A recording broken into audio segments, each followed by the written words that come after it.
다시 한번 응암교회 선교 부흥에 제가 초대받고 와서 너무 감사하고 영광스럽고요. 우리 사랑하는 또 강석재 목사님과 귀한 또 교제의 시간 어제 오늘 계속 이어가고 있고, 또 오늘은 또 장로님들께서 또 귀하게 대접을 해주셔서 너무 행복하게, 그리고 제가 오늘 아침에도 말씀드렸지만 몇 년 만에 제가 어젯밤에 7시간 반을 안 깨고 잤다는 겁니다. 그래서 참 응암교회의 은혜가 넘치는 교회다라고 생각이 되고, 앞으로도 잠이 안 오면 이 교회를 찾아와야 될 것 같습니다. 네. 이제 오늘은 제가 여러분 구속적 삶에 대해서 좀 설명을 해드리려고 합니다. 조금 전에 우리가 읽은 에베소서 2장 10절 말씀에 보면은 하나님께서 우리를 이제 그리스도 예수 안에서 구원해 주셨을 뿐만 아니라 이제 새로운 피조물로 태어나게 하셨다. 그런데 그 이유, 그 목적은 우리로 하여금 이미 하나님께서 예비하신 선한 일을 하기 위해서라고 말씀을 하십니다. 그 선한 일이라는 게 무엇이냐? 바로 이것은 우리가 구속적 삶을 사는 것이다 라고 저는 해석을 하면서, 그러면 그 선한 일, 구속적 삶이라는 것이 도대체 우리의 삶에서 어떻게 표현되어야 될 것인가를 설명해 드리려고 하는 것입니다. 제가 여러 교회를 다니면서 이제 선교적 교회 집회를 하면은 말입니다, 때로는 이런 오해를 하시는 성도님들이 계셔요. 그러면 우리 교회가 선교적 교회로 간다고 하면 이제 교회가 하라는 대로 하면 되는 거죠. 교회가 이제 프로그램을 진행하는 대로 저는 따라서 하면 되는 거죠 라고 생각을 하시고 매우 수동적으로 접근을 하신다는 겁니다. 자, 오늘은 그렇게 생각하지 마시고 월요일부터 토요일까지 직장에서, 일터에서, 가정에서, 이웃에서 하나님께서 나를 보내신 그곳에서 내가 어떻게 구속적 삶을 살 것인가를 고민하면서, 이제는 내가 교회의 프로그램의 일원으로서가 참여하는 것이 아니라 내가 내 삶을 하나님께 드리는 선교적 성도의 삶을 어떻게 살 것인가를 우리가 함께 생각하면서 나아가야 하겠습니다. 자, 그래서 아침에 말씀드린 대로 구속적 삶에는 이렇게 세 가지의 모습으로 표현된다는 것을 설명하려고 하는 것입니다. 첫 번째는 용서와 화해를 통해서 회복의 관계를 누리는 것입니다. 바로 이것이 복음의 엑기스라고 제가 설명을 해드렸어요. 복음의 진액입니다. 우리가 관계에 있어서 회복된 관계는 바로 이것이 복음이 우리에게 주는 결과라는 것입니다. 하나님과의 회복된 관계, 이웃과의 회복된 관계, 또 한 발 더 나가서는 하나님의 창조 세계와의 회복된 관계. 이 회복된 관계가 바로 복음이 우리에게 주는 결과입니다. 그렇다면 복음을 받아들이고 구속받은 성도라고 한다면 이제 우리가 나가서 삶을 살아갈 때 이런 구속적 삶, 회복을 일으켜내는 구속적 삶을 사는 것이야말로 우리가 해야 할 일이다, 이 말씀입니다. 자, 성경을 보니까 이 구속적 삶에서 회복의 관계를 잘 누린 사람들이 많이 있습니다. 그 설명을 제가 할 것이고요. 그 다음에 두 번째는 나눔과 섬김을 통해서 내가 속해 있는 그 공동체, 그 신앙 공동체가 건강해지도록 만들어야 된다는 것입니다. 신앙 공동체가 건강하지 않으면 우리의 신앙 생활은 참 힘듭니다. 내가 아무리 직장에 나가고 일터에 나가고 사업이 아무리 잘 돼도 내가 속해 있는 신앙 공동체에 뭔가 문제가 생기고 꼬이고 풀리지 않으면 상당히 어렵습니다. 그렇기 때문에 우리는 나눔과 섬김을 통해서 건강한 공동체를 만들어가는 일에 주력해야 하는 것입니다. 아멘입니까? 아멘. 그리고 마지막 세 번째로 말씀드리고 싶은 것은 이제 우리가 환대적 삶을 통해서, 환대라는 단어가 우리에겐 조금 생소할 수 있지만 성경에서는 이것을 손님 대접이라는 표현을 쓰고 짧게 말해서 손대접이라고 합니다. 손대접하기를 잊지 마라. 히브리서 13장 2절 말씀. 손대접, 환대적 삶을 통해서 새로운 복음의 관계를 자꾸 맺어가며 네트워크 속으로, 모르는 사람들의 네트워크 속으로 자꾸 들어가서 복음을 전하는 우리의 삶이 되어야 된다, 이 말씀을 이제 드리려고 하는 것입니다. 자, 그러면 첫 번째, 용서와 화해를 통한 회복의 관계를 가장 성경에서 잘 수행하고 우리에게 본보기가 된 사람을 꼽으라고 하면 여러분 금방 떠오르는 인물이 구약에서 누굴까요? 창세기에서 누굴까요? 맞습니다. 요셉입니다. 요셉. 한번 요셉에 대한 이야기 다 알지만 한번 우리 복습하는 차원에서 한번 말씀을 한번 드리겠습니다. 자, 요셉의 아버지 야곱에게는 아내가 몇 명이었죠? 하나, 둘, 셋, 넷, 다섯인가요? 다섯까지는 안 갔고 넷, 둘에 이제 몸종 둘 해서 넷입니다. 거기에서 나오는 아들이 12입니다. 딸 하나 12, 아들 12, 딸 하나. 그런데 이 가정이야말로 요즘 뭐 심리 치료사들이 말하는 심각한 역기능하는 가정, 순기능이 아니라 역기능의 가정입니다. 왜? 아버지가 요셉을 편애했기 때문에 그렇습니다. 가정에서 부모가 어느 자식을 편애하는 것은 정말 잘못되는 일입니다. 자, 그래서 요셉이 나이 17살이 되었습니다. 형들에게 엄청 이제 야단을 맞으며 구덩이 속에 갇혀서 죽기만을 기다리는 그런 상황이 되어버렸습니다. 그렇지만 죽지 않고 애굽에 팔려갑니다. 그리고 요셉이 나이 30이 될 때까지, 그러니까 13년 동안 온갖 고생을 다합니다.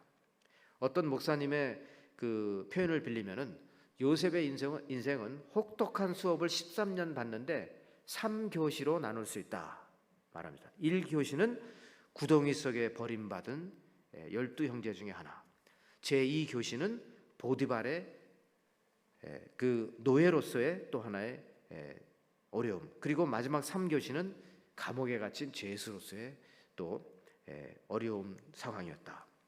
그런데 이 13년 동안 요셉은 온갖 고생과 고통을 했지만, 그러나 요셉의 의지와 의욕을 꺾고 완전히 무능력한 사람으로 만든 그런 13년이 아니라 오히려 그를 성숙한 사람으로 만들고 철저히 하나님의 임재를 사모하며 의지하는 사람으로 만든 아주 소중한 13년이었다라고 말할 수 있습니다.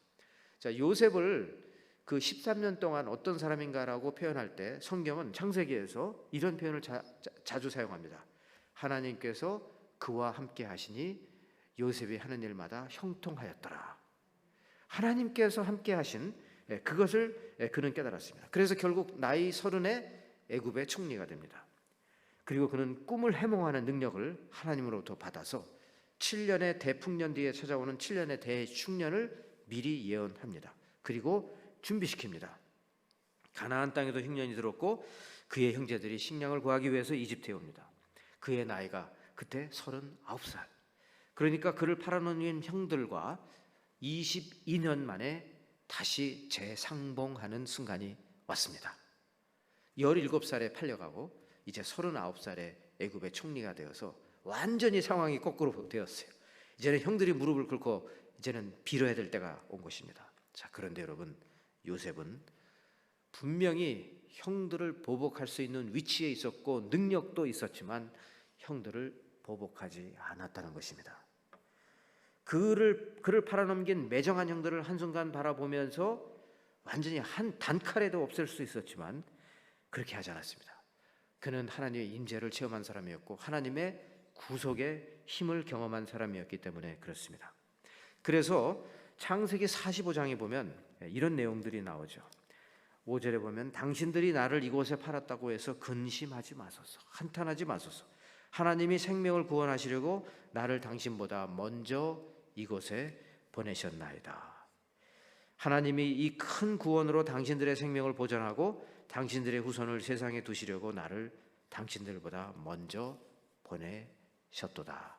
이런 표현을 쓰고 있습니다.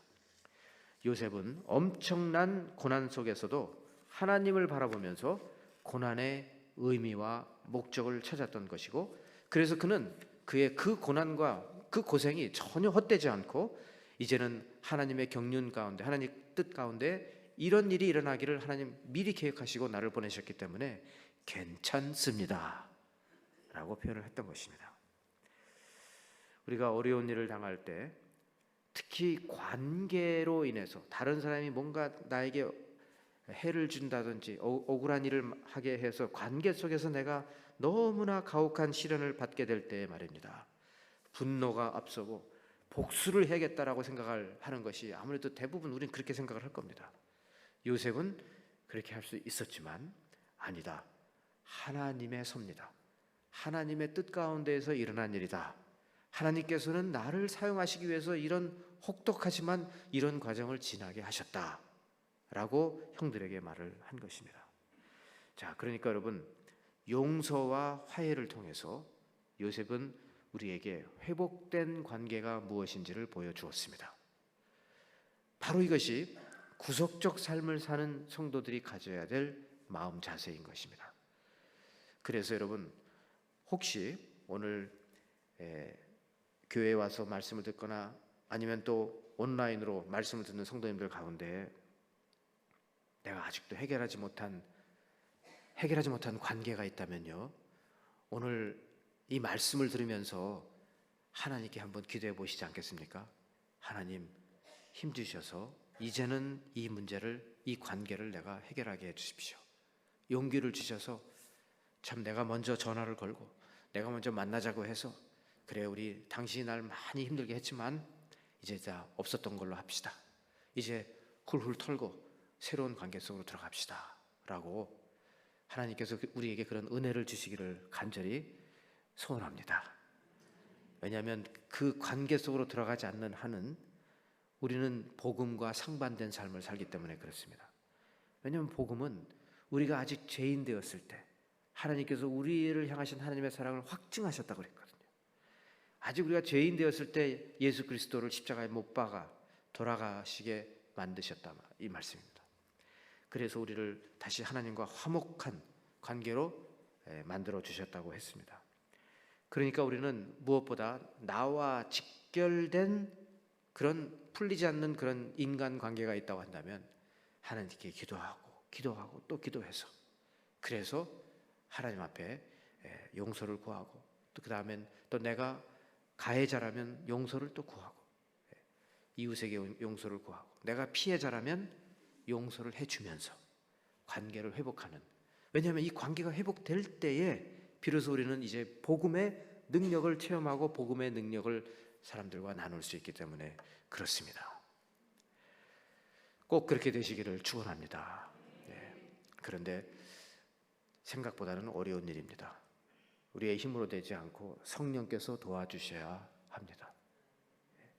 사람이 나이가 들면 들수록 고집은 더 세지는 것 같아요. 그래서 참 제가 속해 있는 그 노회의 노회장을 이제 하던 그 해입니다. 이웃교회 성도님들이 와가지고 막 서로 싸우는데요, 정말 힘들었어요. 그러면서 노회에서 해결을 해달라고 해가지고 해결이 안 돼요, 여러분. 전 그래서 뭐 어디든지 가면 우리 성도님들에게 말합니다. 절대로 교회 안에서는 재판하면 안 됩니다. 교회 재판도 안 되고 노회 재판도 안 되고 총회 재판도 하지 마세요. 왜냐하면 일단 재판을 하는 순간 승자는 없습니다. 모두 다 패자입니다. 제가 총회 임원을 할 때에도 그랬어요. 어느 교회가 분열이 일어나고 싸웠어요. 근데 자기들이 안 되니까 노회 했는데, 노회에서 그걸 하다가 노회가 두 쪽으로 갈라져 버렸습니다.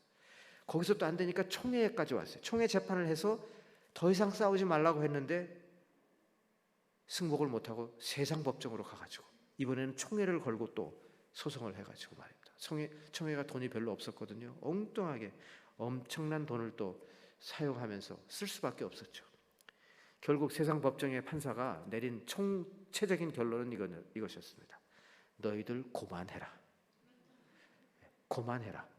이것은 이 캘리포니아 법정에까지 올라올 만한 사건 자체가 안 된다라고 기각을 시켜버렸습니다.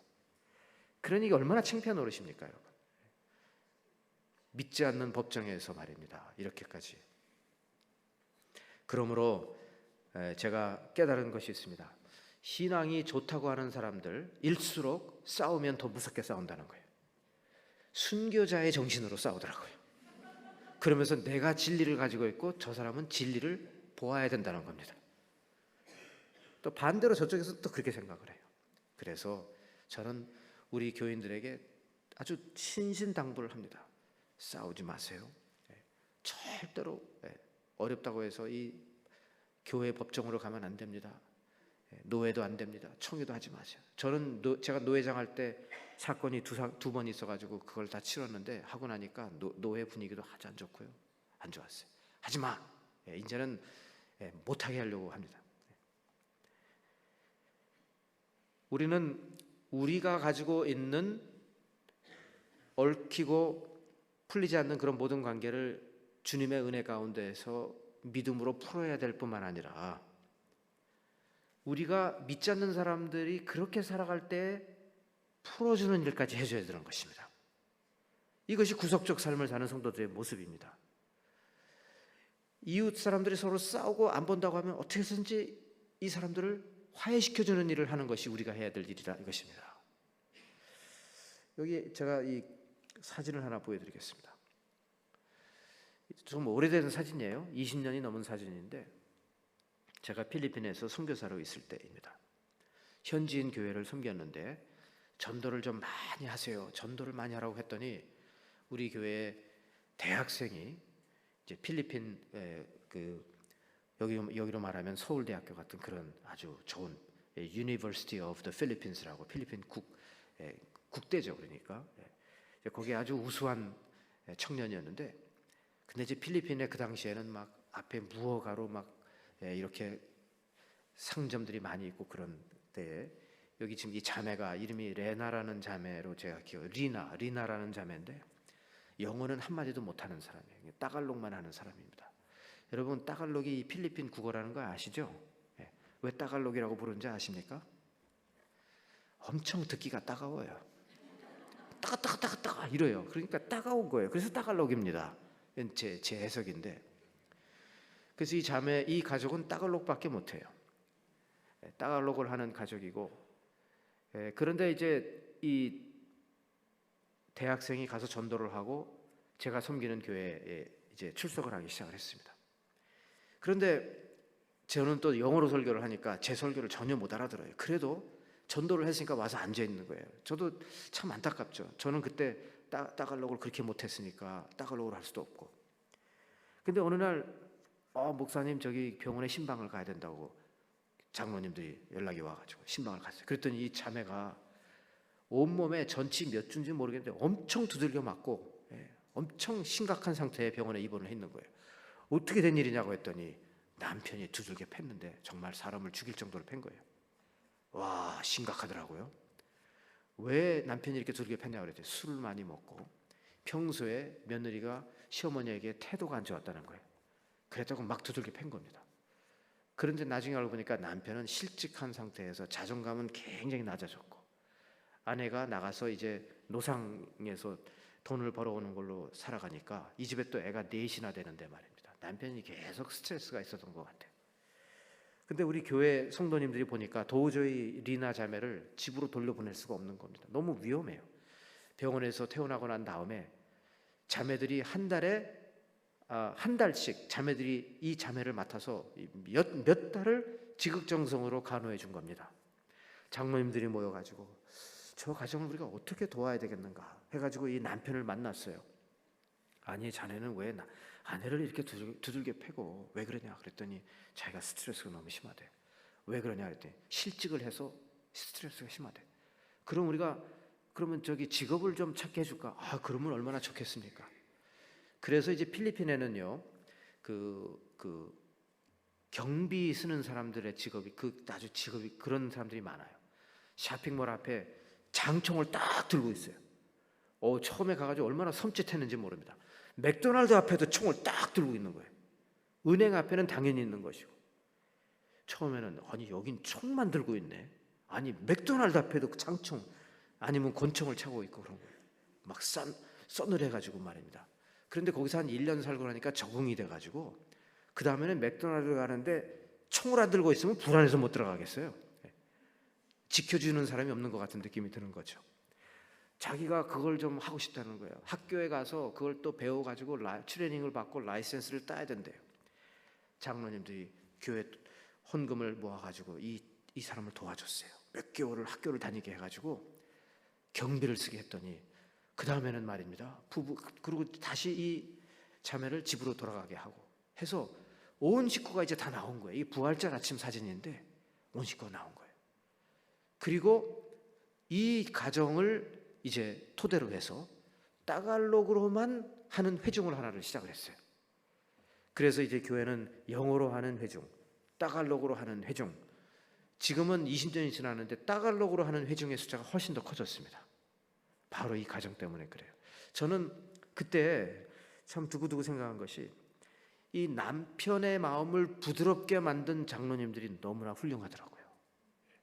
그 남편을 찾아가서 왜 아내를 두들겨 팼냐고 하면서 야단을 치는 게 아니라, 어떻게 하면 우리가 당신을 도와줄 수 있겠습니까?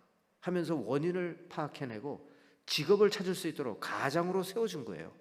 그랬더니 너무 마음의 감동을 받고 온 식구들을 다 데리고 교회에 나온 겁니다. 여러분, 이걸 보면서 우리가 깨달아야 될 것이 있습니다. 복음은 우리의 삶을 치유하거든요. 망가진 관계를 다시 풀어주는 겁니다. 그러면 우리는 우리의 삶 속에서도 이제 화해와 용서를 통한 회복의 삶을 사는 것뿐만 아니라 우리 주위에 어려운 사람들, 관계 속에서 어려워하는 사람들을 풀어주는 일을 우리가 해야 할 줄 믿습니다. 이것이 구속적 삶을 사는 성도들의 모습이고, 이것이 복음을 살아내는 모습입니다. 그래서 우리는 구속적 삶을 살아야 된다고 할 때 제일 먼저 떠올라야 될 것은, 복음은 용서와 화해를 통한 회복이다. 회복을 하고 회복을 시키는 삶을 살아야 된다는 것입니다. 두 번째는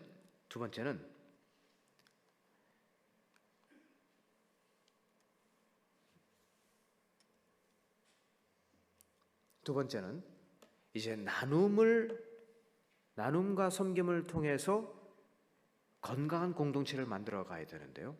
사도행전 4장 32절로 35절에 보면 이 초대교회가 이런 모습이었습니다.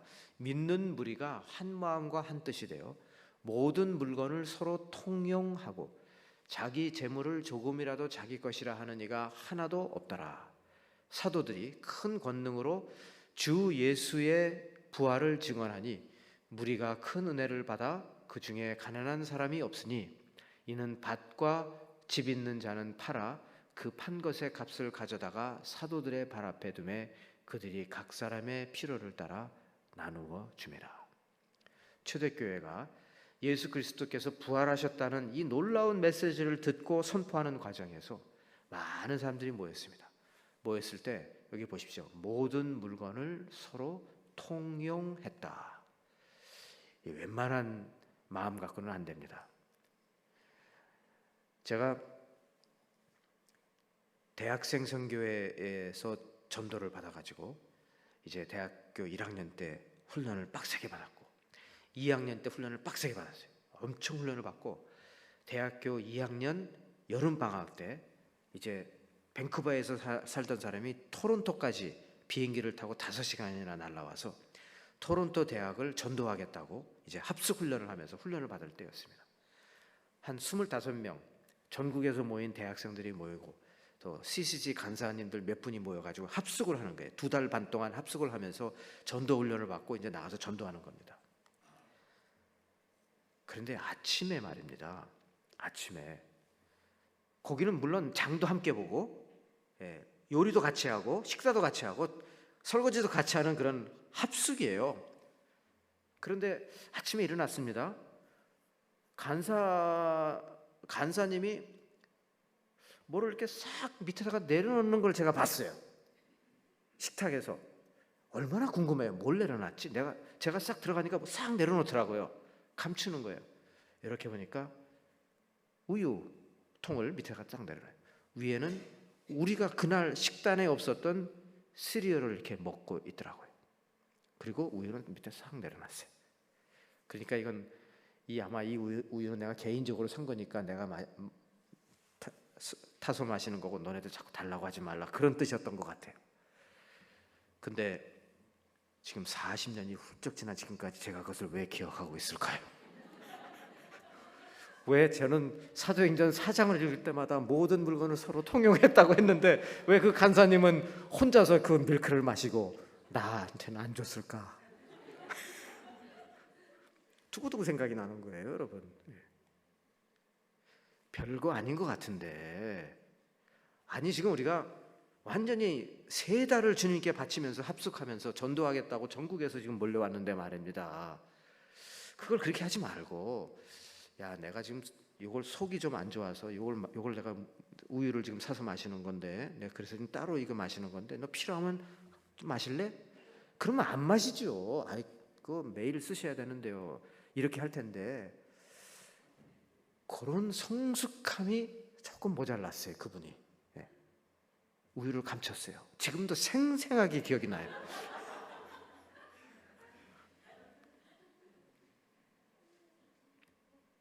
근데 그렇게 하지 마시고 서로 나누었다고 한다면 20살밖에 안 먹은 그 청년에게 얼마나 좋은 레슨이 되었을까를 생각해 볼 때 말입니다. 지금은 상처로 남아 있어요 제 마음에. 네. 여러분, 그래서 나눔과 섬김을 통해서 초대교회는 이렇게 공동체로 아주 교회를 잘 세운 겁니다. 네. 그리고 이제 이게 사도행전 4장 거의 뒷부분이고요. 사도행전 5장에서 아나니아와 삽비라의 사건이 나오는 겁니다. 이런 신성한 초대교회의 공동체를 세워가고 있는데 감히 내가 성령을 속인다고 하면서, 그래서 그런 아주 무시무시한 사건이 일어나고 그들이 사망하게 되죠. 네. 교회는 서로가 나누고 섬길 때에 정말 하나가 되는 겁니다. 그리고 서로 섬기고 서로 나누는 그 모습을 믿지 않는 사람들이 보면서 복음의 진정성을 보게 되는 것입니다. 믿으십니까?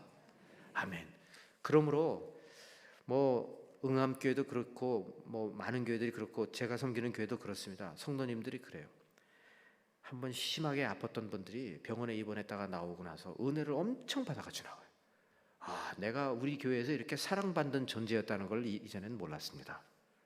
그런데 아픈 동안에 구역에서 권사님이 찾아오시고 해서 너무 사랑받았습니다. 너무 정말 고맙습니다. 이런 분들이 종종 있습니다. 이걸 보면서 아름다운 나눔과 섬김의 관계를 통해서 우리는 이것이 복음이다. 복음의 진정성을 서로가 확인하고 그리고 힘을 얻고 살아가게 되는 것입니다. 사도행전 18장에 보면 아굴라와 브리스길라에 대해서 나옵니다. 참 아름다운 부부였고 한 팀을 이루었습니다. 아굴라와 브리스길라라고도 표현되지만 브리스길라와 아굴라라고도 표현을 합니다. 어떤 때는 남편이 먼저 나오고 어떤 때는 아내가 먼저 나와요. 얼마나 아름다운 관계였으면 서로가 정말 바울이 기억을 하면서 그렇게 설명을 합니까?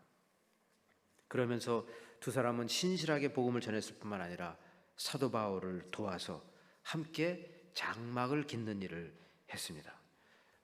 사도 바울과 동업을 했죠. 동업을 했지만 생업만 동업이 아니라 복음을 전하는 일에 있어서도 동업을 했던 것입니다. 자, 그래서 로마서 16장 4절로 5절에 보면 바울이 그들에게 이렇게 칭찬을 합니다. 그들을 너희가 그리스도 예수 안에서 나의 동역자들인 브리스가와 아굴라에게 문안하라. 저희는 내 목숨을 위하여 자기의 목이라도 내어놓았으니 나뿐만 아니라 이방인의 모든 교회도 저희에게 감사하느니라. 브리스길라와 아굴라와 브리스길라, 정말 사도 바울이 이렇게 칭찬을 했습니다. 이렇게 공동체를 세우기 위해서 서로가 사랑하고 서로가 섬기고 서로가 나누는 이런 공동체를 우리는 계속해서 만들어가야 할 줄 믿습니다. 그래서 우리가 속해 있는 구역이, 또 우리가 속해 있는 선교회가 계속해서 이런 모습을 보여준다고 하면요, 교회는 건강한 겁니다. 건강한 교회를 통해서 복음은 아주 힘있게 전파되는 것입니다.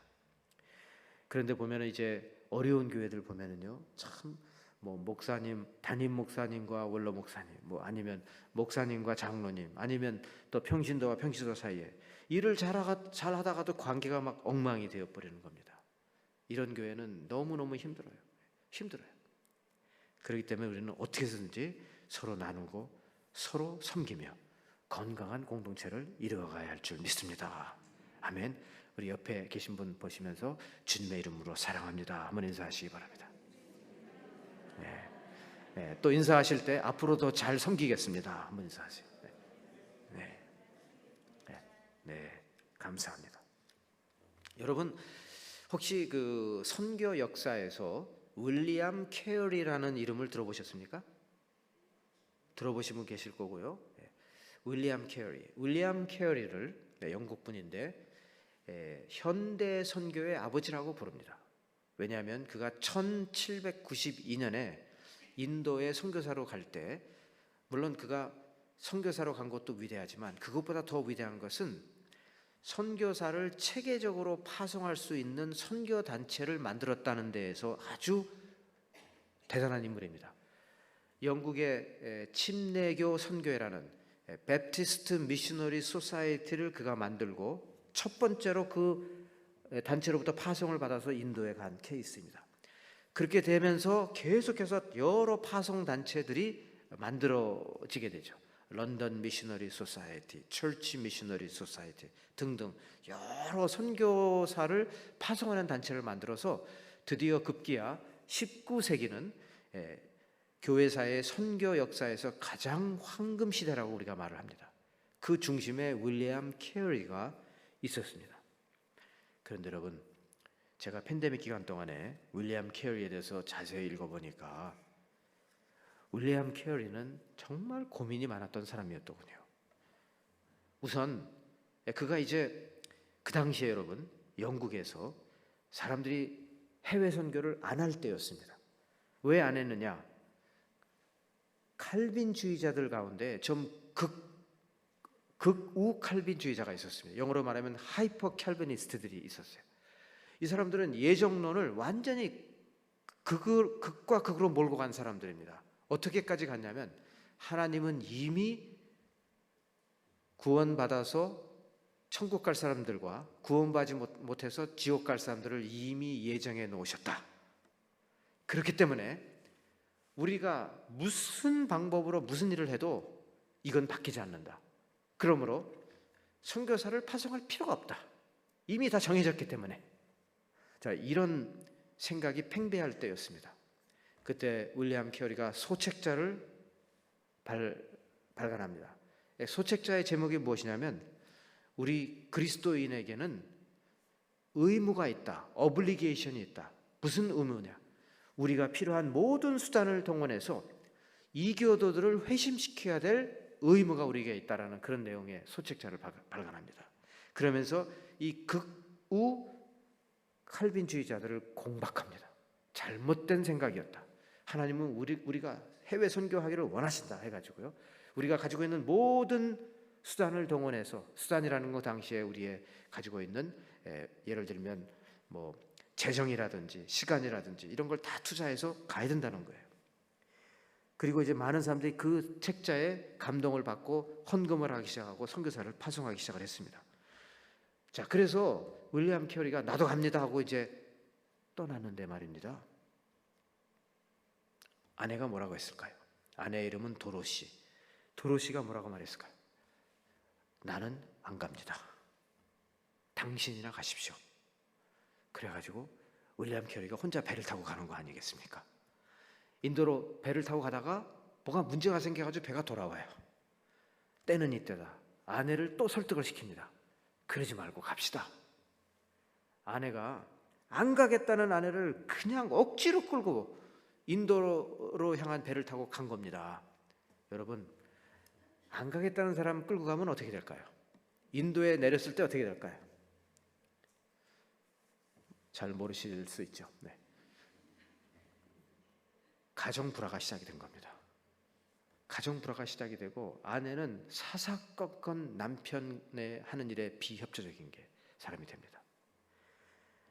윌리엄 캐러리와 아내 도로시 사이에서 아들 넷을 낳는데 아들 넷이 부부 사이가 너무 안 좋은 걸 보면서 자꾸 삐뚤어 나가는 겁니다.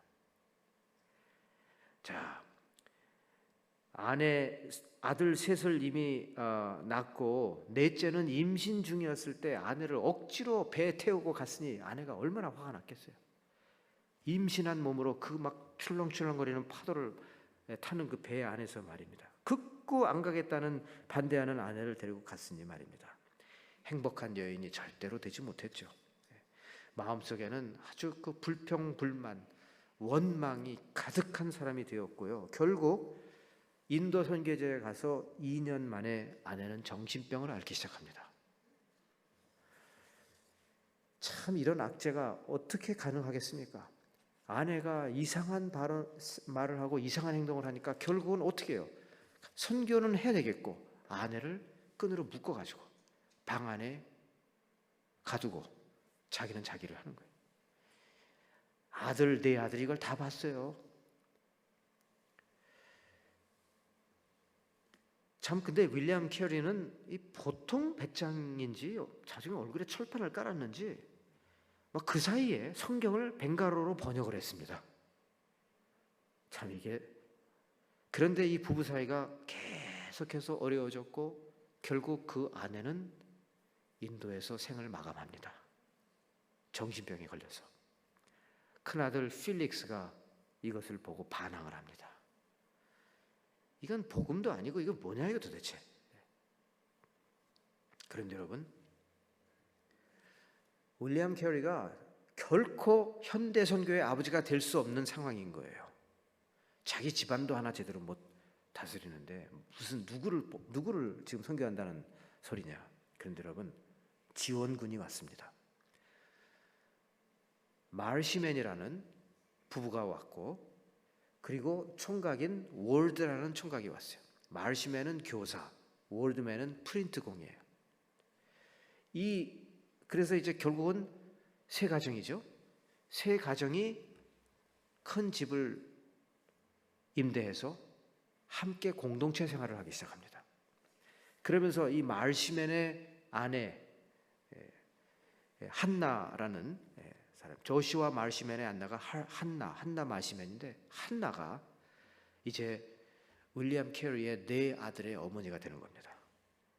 그리고 삐뚤어 나가는 필릭스를 이 조시와 마르시맨이 멘토가 돼가지고 이 아들을 올바른 길로 가도록 쭉 인도를 하는 거예요. 선교 역사에 윌리엄 캐리에 대해서는 많은 사람들이 알고 있지만 조시와와 한나 마르시맨에 대해서는 잘 몰라요. 특히 한나 마르시맨이 얼마나 위대한 일을 했는지 몰라요. 자기 자식도 여러 명이 있는 데다가 남의 아들 넷, 그것도 반항기가 많은 남의 아들 넷을 합쳐가지고 함께 다 키우는 거예요. 그리고 삐뚤어 나가지 않도록 반듯하게 잘 키웁니다. 이들은 공동체를 이루고 한 지갑을 사용하고 함께 식사하고 저녁이면 항상 함께 예배를 드리는 일상을 보냈습니다. 미션을 함께 의논하고 서로 한 목표를 갖고 평생 같이 했고 결국 세 사람은 함께 묻혔습니다. 인도에서. 인도의 세람포에 가면 이 사람들의 묘가 있습니다. 그래서 윌리엄 캐리, 그 위대한 현대 선교의 아버지 윌리엄 캐리의 배후에는 마르시맨과 워드라는 위대한 복음의 동역자가 있었다는 것입니다. 서로 나누고 섬기는 사람들이었습니다. 사랑하는 성도 여러분, 우리는 서로가 경쟁자가 아닙니다. 우리는 동역자입니다. 아멘입니까? 아멘이죠. 저는 요즘 이제 내년에 은퇴를 하거든요. 은퇴를 앞두고 많은 생각을 해요. 그러면서 저와 함께 했던 장로님들이 얼마나 고마운지 몰라요. 장로님들이, 여러분 교회에서 장로님들 보시면 참 많이 이렇게 좀, 또 교회에서 권사님들 보시면 정말 수고했다고 이렇게 칭찬해 주시고 격려해 주시기 바랍니다. 특히 장로님들은요 정말 힘들어요. 왜? 생업을 꾸려가야 되죠. 교회를 책임져야 되죠. 얼마나 힘든 일인지 모릅니다. 그래서 저는 그 장로님들 많은 분들과 이제 그 당회를 하고 많은 분들이 이제 하나님 부르심을 받은 장로님도 계시고 그런데 목회를 정리하면서 이렇게 머릿속을 스쳐가는 많은 장로님들을 보면서 참 힘들고 어려운 순간순간들도 많이 있었지만 그러나 정말 귀한 분들이다 이런 생각을 갖습니다. 마찬가지로 윌리엄 캐리에게는 이런 동역자들이 있었다는 것입니다. 그래서 우리는 여러분 교회 안에서 함께 신앙생활을 하는 형제 자매들이 결코 우리의 경쟁자가 아닙니다. 그냥 누가 부엌에서 열심히 일을 하면 말입니다 시기가 나는 거예요. 어떤 사람은 부엌에 키를 안 주고 나만 들어가고 이런 이런 일은 없겠죠, 여기에는요. 네. 자, 마지막으로 세 번째입니다. 세 번째는 이제 환대적인 삶을 통해서 복음의 능력을 증거하고 복음의 새로운 관계 속으로 들어가자는 말씀을 드리고 싶습니다. 자, 환대. 아까도 말씀드렸지만 환대라는 단어, 영어로는 hospitality라고 합니다. 환대라는 단어, 이것은 조건 없는 손님 대접을 말하는 것입니다. 여러 문화 속에 이미 환대 정신이 들어 있습니다. 구약에서도 보면은 이스라엘 백성에게 하나님께서 환대적인 삶을 살라고 말씀하십니다. 예를 들면 레위기 19장에 보면 너희 가운데에 거류민을 학대하지 말고 너희 중에서 낳은 자들 같이 여기며 자기같이 사랑해라. 외국인들 절대로 멸시하지 마라. 지나가는 사람들 멸시하지 마라. 똑같이 대접하라. 이제 이런 내용이죠. 그래서 히브리서 13장 2절에 보시면 손님 대접하기를, 손 대접하기를 부지런히 하라. 어떤 사람들은 부지 중에 천사를 섬겼다, 이런 표현이 있어요. 이것은 창세기 18장에 아브라함이 그 나무 뒤로 이렇게 보니까 세 사람인가 서 있잖아요. 오라고 그래가지고 이제 음식을 대접을 했는데 그 천사 중에 한 천사가 말하기를 우리가 내년 이맘때 다시 오게 되면 그때 너의 아내가 아들을 낳을 것이다 라고 하니까 이제 사라가 웃었다고 그랬죠. 아니 이 몸에 무슨 아들을 낳느냐고. 그러나 부지 중에 천사를 섬김으로써 그런 축복을 받게 된 것입니다. 그래서 여러분, 환대라는 것은 무엇이냐? 환대라는 것은 도움이 필요한 사람들, 어려움에 처해 있는 사람들을 향해서 조건 없는 그리스도의 사랑을 베푸는 것을 말합니다. 그래서 우리 주위에 난민, 유학생, 외국인, 노숙자 등등 우리의 도움이 필요한 사람들에게 환대적인 삶을 나누면서 그렇게 할 때마다 우리도 모르게 그 사람들의 삶 속으로 들어가게 되고 그 사람들이 알고 있는 사람들을 알게 되면서 그 사람들의 새로운 네트워크 속으로 들어가고 복음을 전하는 놀라운 그런 역사가 일어나게 됩니다. 특히 환대라는 것은 상대방을 존중하면서 내가 그 사람의 자리에 있었더라면 얼마나 힘들었을까를 생각하면서 도와주는 겁니다. 제가 구한말 이야기를 좀 드리겠습니다. 여러분, 여기 서상륜이라는 이름을 혹시 들어보신 적 있으십니까? 네. 처음 들어보신 분들은 오늘 부흥회에 정말 잘 온 것입니다. 왜냐하면 이 이름은 우리가 꼭 기억해야 되기 때문에 그렇습니다. 저는 서상륜을 한국교회의 아버지라고 부르고 싶습니다. 서상륜은 누구였는가? 평안북도 의주 출생이고요. 홍삼 장사를 하는 사람이었습니다. 그런데 서상륜이 압록강을 건너서 그 당시에 압록강을 건너고 한 50km 북쪽으로 가면 고려문이라는 데가 나옵니다. 그러니까 그 당시의 경계는 중국과 조선의 경계는 압록강이 아니고 압록강에서 50km를 더 올라간 것이 경계예요. 거기에 고려문이라는 그 관문을 통해서 1년에 몇 번씩 고려문이 열리는데 거기를 통해서 이제 조선에서 장사하는 사람들이 올라가고 중국에서 또 조선에 물건 팔 사람들이 와가지고 고려문에서 서로 장을 세우고 거기서 이제 무역을 하는 그런 상황이었던 것입니다. 자, 서상륜이 홍삼을 팔기 위해서 고려문을 통과해서 만주로 들어갔을 때 장티푸스에 걸립니다. 길거리에서 쓰러져 가지고 사경을 헤맬 때 스코틀랜드에서 온 존 맥킨타이어라는 선교사의 도움을 받아서 극적으로 살아나게 됩니다. 그가 서상륜을 등에 업고 헌터라는 외국인이 그 운영하던 유일한 병원에 그 서구 병원에 가서 이제 이 사람을 지극정성으로 간호하면서 살아나게 만드는 겁니다. 자, 서상륜은 정말 죽을 뻔했다가 살아났는데 그가 마음속으로 이런 마음을 가졌어요. 세상에 이제 처음 본 서양 사람이었습니다. 저 사람이 무슨 일로 여기 만주까지 왔을까? 그리고 내가 만일 이 자리에서 일어난다면, 내가 만일 살아난다면 나는 저 사람이 믿는 하나님, 저 사람이 전하려는 하나님을 내가 믿겠다라고 본인이 스스로 약속을 합니다. 그리고 이제 그가 일어난 거예요. 그리고 자기 고향으로 돌아갑니다. 다음 해에, 이듬해에 존 맥킨타이어가 있는 만주로 찾아옵니다. 자, 존 맥킨타이어는 누구였냐면, 여러분 존 로스라고 들어보셨습니까? 선교사? 예, 존 로스 선교사라고 우리에게 성경을 최초로 번역해서 준 분입니다. 아주 훌륭한 분이죠. 자, 그분이 만주에 선교사로 왔다가 아내가 6개월 만에 죽어요. 애를 낳고 만주에 그 산후조리를 잘못해서 죽습니다. 그리고 이제 그 핏덩어리 그 아들을 어떻게 키울 수가 없어가지고 스코틀랜드에서 자기 누이 동생을 오라고 해가지고 누이 동생이 왔는데, 그 누이 동생과 결혼한 사람이 존 맥킨타이어입니다.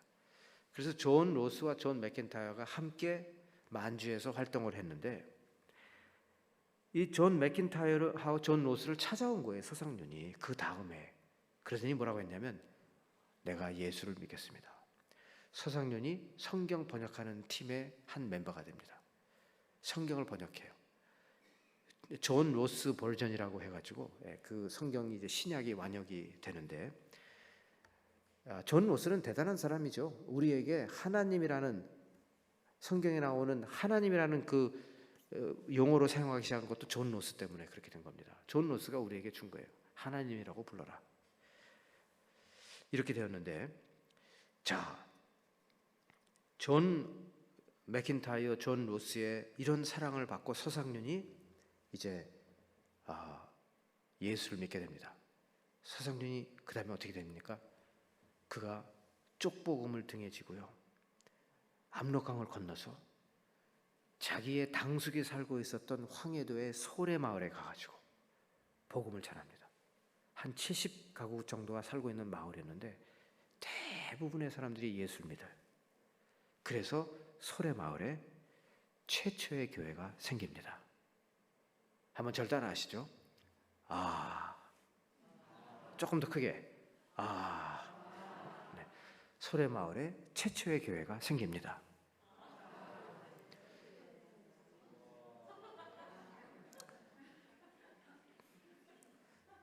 그런데 놀라운 사실은 1885년에 언더우드와 아펜젤러가 제물포를 통해서 들어왔을 때에는 이미 소래 마을에는 성경을 읽고 있는 교회가 세워져 있었다는 것입니다.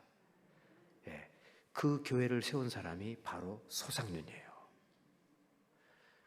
그리고 여러분, 우리 장로교회에서 제일 먼저 세워진 교회가 연동교회 아니겠습니까? 연동교회가 세워질 때 창립 예배를 드린 것이 1887년입니다. 그때 존 로스가 처음으로 조선을 방문합니다. 그리고 창립 예배를 드릴 때 함께 합니다. 그때 12명이 연동교회를 시작하게 되는데, 그 중에 10명이 서상륜이 직접 전도한 사람들이었습니다.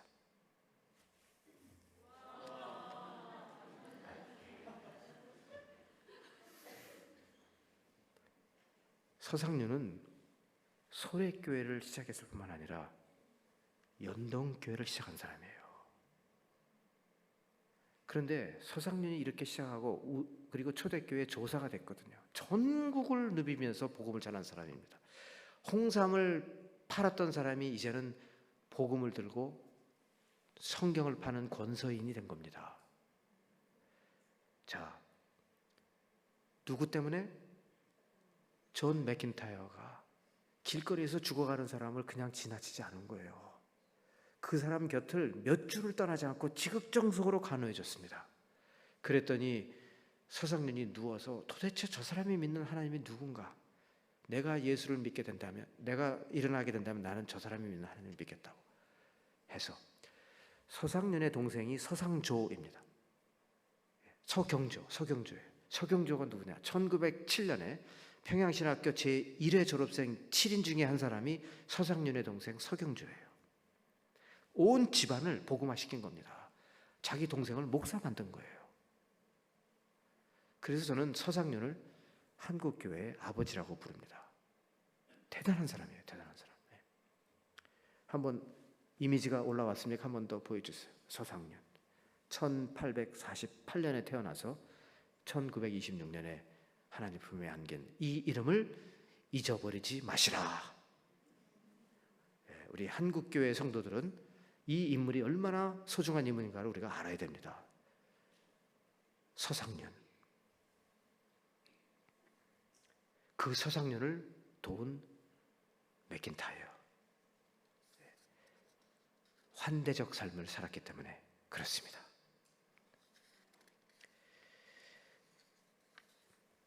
여러분, 선한 사마리아인의 비유를 아시죠? 레위인이 지나쳤습니다. 제사장이 지나쳤습니다. 강도 만나서 길거리에 지금 죽어가는 사람을 레위인도 지나치고 제사장도 지나쳤습니다. 하지만 이방인이라고 멸시천대받는 사마리아인이 도와주었습니다. 선한 사마리아인이 되라는 것입니다. 환대적 삶을 산다는 것은 하나님께서 일하시는 곳에 초대를 받아서 하나님께서 역사하시는 현장에서 내가 하나님의 도구로 쓰임받는 것입니다. 하나님은 지금 이 사람을 통해서 새로운 길을 열고 새로운 네트워크 속으로 복음 전도자가 들어가기를 원하시는 겁니다.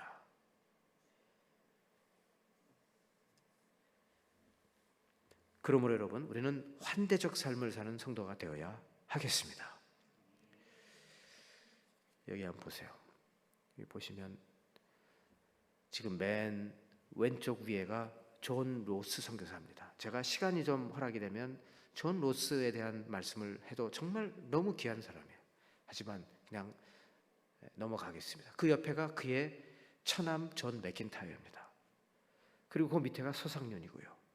그리고 거기에 나온 그 성경 번역을 함께한 이 번역이에요. 이건 나중에 평안도 사투리가 너무 심해가지고 나중에 이제 성경 번역팀이 새로 만들어지게 되는데, 그러나 존 로스의 이 성경 번역이 우리 민족에게 첫 20년 동안 골든 타임이에요. 첫 20년 동안 성경이 없을 때 이 성경으로 사용했다는 것입니다. 그리고 옆에 저것은 이제 기와집을 해서 새로 만든 소래교회지만 초가집의 소래교회가 있었죠. 황해도에.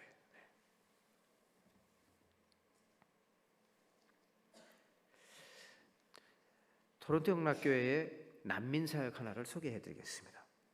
이 환대적 삶을 설명하면서 설명해드리겠습니다. 여러분, 2014년에 이슬람 국가가 등장했던 거 기억하십니까? 아주 무서운 집단이었죠. 참수하면서 사람들을, 이 사람들이 이라크와 시리아의 북쪽 지방을 자기의 영토로 장악을 하면서 거기에 이슬람 국가를 만들었습니다. 그리고 그 지역에 살고 있었던 야지디라는 종족이 있었는데 이 사람들을 첫 번째 타겟으로 삼아서 완전히 초토화시켜 버렸습니다. 자, 이슬람 국가를 만든 사람들은요, 아주 극우 이슬람파였습니다. 아주 테러리스트들. 이슬람을 완전히 왜곡해가지고 아주 무시무시한 종교로 만들어버리고 이슬람으로 개종하지 않는 모든 사람들은 다 죽여버리는 겁니다. 그런데 그들이 처음 만난 사람들이 누구냐면 야시디족입니다. 야시디는 70만 명 정도의 종족인데 고대 종교를 믿는 사람들이고, 그 이슬람 교회에서 그렇게 이 사람들을 개종시키려고 했지만 끝까지 자기들의 민족 종교를 믿는 사람들이었다는 것이죠. 그래서 이 이슬람 국가 아이시스가 출현했을 때 제일 먼저 타겟을 잡은 사람들이 야시디족입니다. 야시디족의 빌리지에 들어가서 그냥 초토화시켜버렸어요. 이 마을에 들어가서 남자들을 한쪽에 다 모아놓고 여자들을 한쪽에 다 모아놓고 남자들로 하여금 이렇게 땅을 파게 만들어요. 쭉 일렬로 땅을 파게 만들고 그 앞에 딱 서게 만듭니다. 그리고 나서 너희들에게 3시간을 줄 테니까 이슬람으로 개종할래? 총 맞고 니들이 판 땅에 떨어져서 죽을래? 야시디 남자들은 순교를 선택합니다. 한순간에 마을의 남자들이 다 죽어버리고 여자들은 이슬람 국가의 성노예로 팔려갑니다. 뭐 아비규환입니다, 한마디로. 그리고 이렇게 성노예로 팔려가서 여러 사람들의 손을 거치고 남자들의 손을 거쳐서 그저 이렇게 그런 시대가 되어버린 겁니다. 한순간 이건 뭐 있을 수 없는 일들이 일어난 겁니다. 여기에 이제 그 한 소녀가 잡혀가서 자기 아버지가 죽고 자기 오빠들이 죽는 걸 두 눈으로 다 보고 난 다음에 자기 엄마와 자기 자신도 성노예로 팔려간 거예요. 그런데 이 자매는 극적으로 주인이 4번 바뀌었습니다. 여러분 그 무슨 의미인지 아시겠죠? 주인이 4번 바뀌었다는 게. 인간으로서 도저히, 그리고 4번 바뀌고 난 다음에 탈출을 했는데 극적으로 탈출을 했어요. 그리고 나서 쓴 책이 The Last Girl. 그러니까 왜 이런 제목을 썼냐면 나로서 족하다는 거야. 내가 이 땅에서 이런 불행한 이런 고통을 받은 마지막 아이가 되기를 바란다는 마음으로 이 책을 썼어요. 그리고 제가 이 책을 그래서 구해가지고 읽었는데 제가 한 이틀을 알았어요. 이 책을 읽고 나서 인간이 이렇게 사악할까 생각하면서 이 책을 읽고 너무너무 아파가지고 마음도 아프고 막 온몸이 아파가지고 이틀을 알았는데, 나디아 무라드라는 이 사람의 이름이에요. 나디아 무라드인데 이 책을 쓰고 탈출하고 난 다음에 그 다음에 이제 성노예자들을 인권을 보호하는 그런 운동을 함으로써 노벨 평화상을 수상합니다. 제가 이 책을 읽고 그랬는데 이제 어느 날 우리 교회에 전화가 왔어요. 난민센터에서 전화가 왔어요. 지금 이 야시디족 중에서 한 50가정이 토론토에 카나다 정부의 그 정책으로 왔는데 좀 토론토 영락교회에서 좀 이 사람들을 좀 도와줄 의향이 있느냐. 그래서 이제 우리가 서로 회의를 해보니까 하겠다는 분들이 여러 가정이 나왔어요. 그래서 제가 이제 야시디 팀을 만들기 전에 먼저 좀 조사를 해봐야 되겠다 해가지고 제가 이렇게 이제 한 가족을 제가 3가정을 방문했습니다. 옆에 지금 까만 모자를 쓰고 있는 친구는 한 10여 년 전에 먼저 카나다로 이민을 온 청년이기 때문에 영어도 잘하고 야시디어가 쿠르드족의 일부이기 때문에 이 쿠르드족이 사용하는 쿠르만지라는 그런 언어를 사용하는데, 이 청년이 이제 저의 통역가가 돼가지고 제가 이 집을 방문해서 물어봤어요. 아니 남자는 다 죽는다는데 이 남자는 왜 살아있습니까? 첫 번째 질문이에요. 그랬더니 이 남편이 아이시스가 쳐들어왔던 날 마침 출장을 가고 없었대요. 그 마을에 없었는데 돌아와서 보니까 아까 보신 그 그림처럼 마을은 초토화됐고 아내도 사라졌고 아들도 사라졌다는 거예요.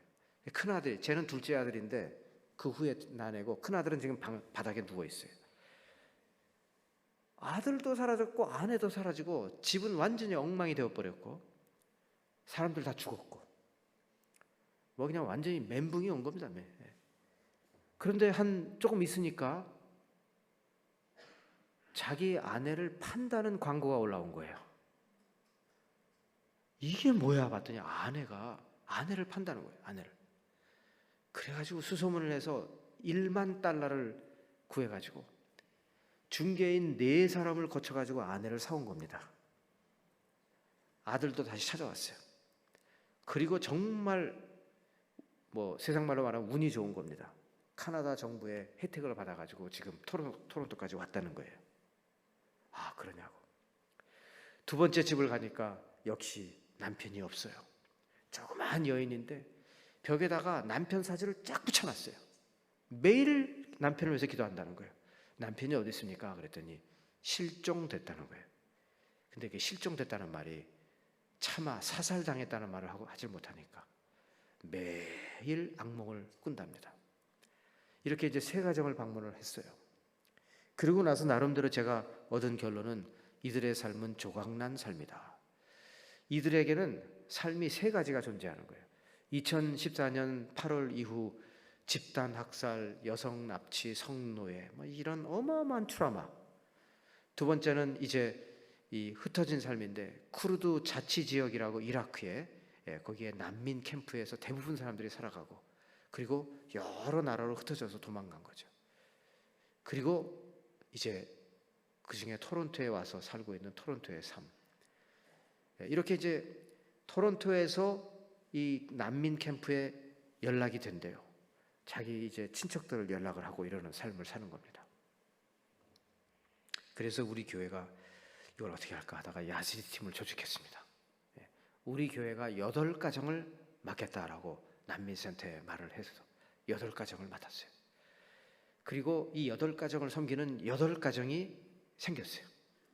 이분들이 지난 5년을 섬겼습니다. 5년. 저는 팬데믹 기간 동안에는 쉬는 줄 알았더니 저도 몰랐는데 계속 섬겼어요. 미니멈 최소한 한 달에 한 번씩을 찾아갔고 한 달에 2번씩을 찾아가면서 이 사람들의 친구가 된 겁니다. 이게 왜 중요하냐면 여러분, 카나다 정부는 한 달에 얼마씩을 지원금은 줄 수가 있어요. 근데 이 사람들은 그 지원금을 갖고 살 수는 있겠지만 카나다에서 어떻게 살아야 될지를 모르는 거예요. 버스를 어떻게 타야 되는지도 모르고 은행에 가서 그 ATM 머신에 어떻게 돈을 찾아야 되는지도 몰라요. 아이들을 학교에 어떻게 등록시켜야 되는지도 모르고 아무것도 몰라요. 그걸 정부가 해줄 수가 없는 거예요. 이루시로. 그래서 8가정이 한 가정씩을 맡아가지고 그 사람들의 손이 되고 발이 되어준 겁니다. 그리고 이제 이렇게 집에 찾아가서 청년들이 함께 노래 부르고, 저는 이제 축구를 좋아하니까 제 축구팀에 오라고 그래가지고 이제 빨간 옷 입은 친구가 야지디에, 또 뒷줄에 맨 오른쪽에 키 큰 친구도 야지디예요. 축구도 같이 하고, 또 아이들을 우리 여름 성경학교에 초대해서, 여기에 지금 잘 안 보이실 수 있는데 8명이 야지디 아이들이 와 있어요 지금. 그리고 우리 권사님 중에 한 분이 자기 집들을 열어서 스위밍풀을 오픈했어요. 애들이 얼마나 좋아하는지 말입니다. 자, 이렇게 해서 한 달에 한 번씩 생필품을 갖다 주고 막 그 필요한 모든 것을 다 도와주는 거예요. 손과 발이 돼가지고. 이것을 1년을 한 게 아니라 지금 5년째 하고 있다는 겁니다, 여러분. 그리고 전도를 했더니 안 믿어요, 예수를. 왜? 남편이 순교한 사람들이에요, 다. 어떻게 우리가 예수를 믿냐는 거예요. 우리는 못 믿지만 우리 자식들은 교회에 가도록 허락해 주겠다는 거예요. 그 이제 야세디 팀이 저에게 와서, 목사님 이거 언제까지 해야 됩니까? 그래요. 저도 답이 없어요, 여러분. 하지만 최선을 다하십시오. 하나님의 때에 하나님의 방법으로 하나님께서 다 하나님의 일을 하시지 않겠습니까? 여러분은 그저 신실하게 쓰임을 받으시면 됩니다. 여러분, 제가 여러분에게 한번 이런 도전을 하고 싶습니다. 월요일 날 제가 숭실대학교에 가서 강의를 하는데, 그 강의하는 그 수업을 받는 분들이 어떤 분들이냐면 북한 선교를 하기를 원하는 분들이에요. 그분들은 탈북민들을 너무나 많이 접촉한 분들입니다. 그런데 지금 대한민국에 탈북민이 3만 명이 넘습니다. 3만 명이 넘는데 많은 경우에 교회를 안 가요. 교회 와서는 그냥 이것저것 선물 받아가는 것은 참 잘했는데 정착한 사람들 별로 없고, 결국 정착을 하면 탈북민들을 중심으로 하는 교회만 모입니다. 몇 년 전에 토론토 영락교회에 그렇게 탈북민들이 몰려오더라고요. 한때는 50가정이 넘게 왔어요. 한번 절 따라 하시죠. 네. 아니 여러분, 탈북민이 왜 토론토까지 옵니까? 한두 가정도 아니고 50가정이 넘게. 막 정신이 없더라고요, 처음에는. 근데 왜 어떻게 왔는가 물어보니까 이 사람들이 정상적으로 다 모든 과정을 거쳐서 대한민국의 국적을 다 받은 사람들이에요. 하나원을 다 지나고 모든 시스템을 통해서 모든 혜택을 다 받고, 정부가 주는 모든 혜택을 다 받고 대한민국의 국민이 된 사람들인데 말입니다. 다시 여권을 쫙쫙 찍고 마치 중국을 거쳐서 동남아로 해서 지금 막 탈출을 해가지고 카나다 국경에 온 사람처럼 속여가지고 들어온 사람들이에요. 카나다 정부가 이걸 알 길이 없었는데 어느 날 카나다와 대한민국이 손 도장이라고 하나요? 이 서로 이 정보를 교환하는 체제를 맺고 난 다음에 다 걸렸어요, 이 사람들이. 이걸 찍어 보니까 이 대한민국 국민들인 거예요. 카나다 정부가 무섭더군요. 제가 우리 교회에 정착한 그 분 중에 너무 신실하게 신앙생활 잘하는 분이 있었어요. 이분은 정말 신앙인입니다. 그러니까 이분은 제발 좀 추방하지 마세요라고 직접 제가 이민국 장관에게 편지까지 보냈는데도 모든 사람이 다 추방당했습니다. 다시 대한민국으로 돌아왔어요. 제가 그 중에 한 분이 저희 아버님 고향이더라고요. 청진이에요, 청진. 그래서 가까이 이제 대화를 많이 하게 됐어요. 아니, 어쩌다가 대한민국 국민이 여기까지 속여가지고 여기까지 왔습니까? 그랬더니 그렇게 말을 해요. 우리 아이들이 학교를 갔는데 탈북자 가정이라고 멸시를 받고, 그래서 대한민국에선 못 살겠습니다 결론을 내렸다는 거예요. 다시 또 하나의 이민을 선택한 것이 카나다라는 겁니다. 여러분, 이것은 우리 대한민국에 있는 교회들에게 경종을 주는 메시지입니다. 우리가 우리에서 오는 통일하면서 이제 문이 열리면 선교사를 많이 보내고 교회를 많이 짓겠다고 하지만요, 그럴 필요 없는 거예요. 3만 명만 예수 잘 믿게 하면요, 이분들이 가서 다 자기 마을, 자기 고향으로 가서 다 전도할 사람들입니다. 굳이 우리가 갈 필요 없어요. 이분들이 얼마나 자기 고향을 사랑하겠습니까? 그런데 제가 알고 교제하면서 우리 교회 50가정이 넘게 온 분들인데 말입니다. 제가 확인한 바에 의하면 이분들이 대한민국에 살면서 단 한 번도 대한민국 국민의 집에 초청받아서 식사를 해본 적이 없다는 겁니다. 교회에서 프로그램을 해서 선물을 나눠주는 것은 받아봤지만 그 사람의 집에 가서, 성도의 집에 가서 어떻게 사는지를 본 적이 없다는 거예요. 이거는 이분들을 철저히 이방인으로 만드는 겁니다. 요즘은 탈북을 어떻게 하는지 잘 모르겠어요. 요즘은 별로 못하는 것 같아요. 특히 코로나 이후로는. 그렇지만 여러분, 우리 주위에 탈북자를 만나게 되면요, 정말 한번 환대해 보세요. 어떻게 사냐고, 여기 와서 참 얼마나 힘드냐고. 말은 다 똑같이 하고 생긴 거 똑같이 생겼는데 일단 탈북자라는 것만 알게 되면 그 다음부터는 바라보는 시선이 달라진다는 거예요. 못 살겠다는 겁니다. 여러분, 이런 사람들에게 우리가 환대를 베풀었을 때 얼마나 그리스도의 사랑을 알게 될까, 느끼게 될까, 이것입니다. 진심으로 그들을 섬기게 될 때 하나님께서는 그들을 통해서 새로운 일을 우리에게 맡겨주실 줄 믿습니다. 이제 말씀을 정리합니다. 구속적 삶을 사십시오. 용서와 화해를 통한 회복의 관계를 늘 우리가 살아가며 또 이웃에게 그런 모습을 또 주도하고, 두 번째는 나눔과 섬김을 통해서 건강한 공동체를 만들어가고, 세 번째는 환대적 삶을 통해서 복음의 새로운 관계를 계속 이어가라는 것입니다. 이것이 구속적 삶이고요. 그래서 여러분, 선교적 교회, 선교적 삶인데, 선교적 교회는 선교적 삶, 구속적 삶을 사는 성도들이 모인 교회가 선교적 교회이지, 선교적 프로그램을 더 한다고 해서 선교적 교회가 아니라는 겁니다. 선교적 삶, 구속적 삶을 사는 성도들이 모인 교회가 선교적 교회가 되는 것입니다. 그렇게 되시기를 예수 그리스도의 이름으로 축원합니다. 기도하시겠습니다. 하나님 아버지, 이제 이 말씀을 꼭 붙잡고 하나님께서 기뻐하시는 창세전부터 예배하신 선한 일에 참여하는 하나님의 구속받은 백성이 되게 하여 주시옵소서. 예수 그리스도의 이름으로 기도 올리옵나이다.